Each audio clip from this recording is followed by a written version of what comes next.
સુરતમાં share market અને forex ટ્રેડિંગના નામે ઠગાઈ કરનારા ઝડપાયા છે।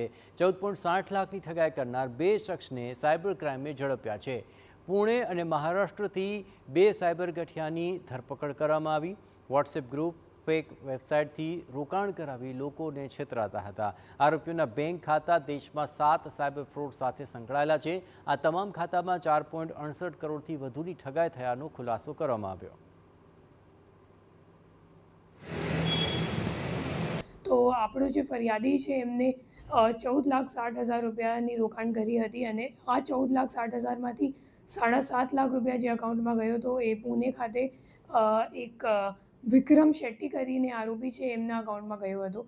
વિક્રમ શેટ્ટી એવું માણસ છે જે એક વિઘ્નકર્તા ફોર્મ્સ કરીને એક કરંટ એકાઉન્ટ આ પેઢીના નામે કરંટ એકાઉન્ટ ખોલાવ્યું હતું અલગ અલગ જુદા જુદા બેંક એકાઉન્ટમાં અને એક હેબિચ્યુઅલ ખાતા આપવાવાળો મ્યુલ એકાઉન્ટ આપવાવાળો જેવો માણસ છે।